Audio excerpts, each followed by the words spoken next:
سامعین کرام، آج کی اس رونق محفل میں میرے مقالے کا عنوان ہے علامہ شبلی رحمۃ اللہ علیہ اور ان کی تاریخ نگاری۔ ادب اور مشرقی تاریخ کا ہو دیکھنا مقصد تو شبلی صاحب عقید اثر و زمن دیکھے۔ ولادت اور تعلیم و تربیت۔ علامہ شبلی نعمانی رحمۃ اللہ علیہ کی ولادت 3 جون 1857 عیسوی میں قصبہ بندرج میں ہوئی۔ مولانا مرحوم کا بچپن بہت نازونیان میں گزرا، مطرد ضمیر تھے اور حافظہ بھی قوی تھا۔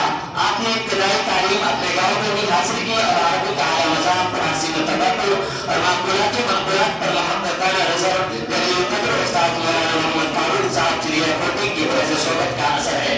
مشاغل مولانا رحمۃ اللہ علیہ 1882 عیسوی تک آزمگاہ اور اس کے اطراف میں رہے، وکالت، ملازمت، نیل کی تجارت اور زمینداری کا کام دیکھا۔ انہیں تمام تر بے اطمینانیوں اور ہنگاموں کے ساتھ ان کے علمی، ادبی، مذہبی اور قومی مشاغل ہر حال میں جاری رہے۔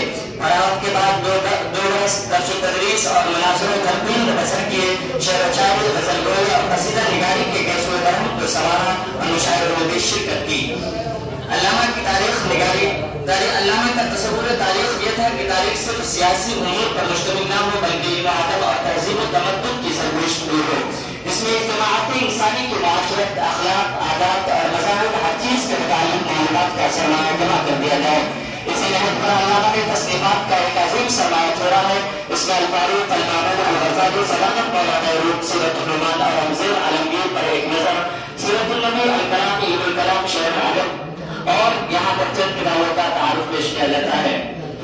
سوانح مولانا روم، اس کتاب میں مولانا روم کی تاریخی حالات اور اس کے بعد ان کی تصنیفات کا ذکر ہے۔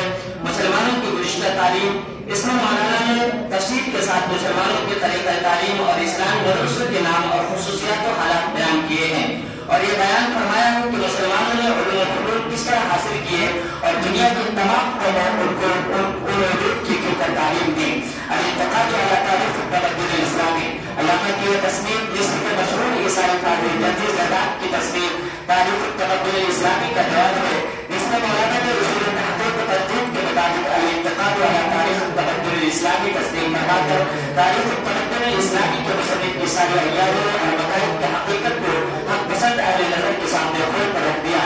سیرت النبی برخلاف عاد کر کے ہندوستانی تہذیب دیکھا جائے تو سیرت النبی کے موضوع پر یہ لاجواب اور بے مثال کتاب ہے۔ یہ صرف سیرت ہی کی کتاب نہیں بلکہ جدید علم کلام کی اساس ہے۔ پہلے 75 صفحے پر ڈیوائڈر ہو جس میں پڑھنے روایت، پڑھنے سیرت اور یورپی مصنفین کی تصنیفات سیرت پر تبصرے ہیں اور اصلی چیز جس سے مصنف کی محنت و جستجو کا پتہ چل سکتا ہے کتاب کا یہ بھی حصہ ہے اور یہی مولانا کا آخری تصنیف ہے۔ خود علامہ فرماتے ہیں ادب کی مدح کی عباسیوں کی داستان لکھی، مجھے چندے مقیم آستان غیر ہونا تھا مگر اب لکھ رہا ہوں سیرت پیغمبر و خاتم، خدا کا شکر ہے جو خاتمہ بالخیر ہونا تھا۔ وفات 18 نومبر 1914 عیسوی کو آپ نے داعیہ حق کو لبیک کہا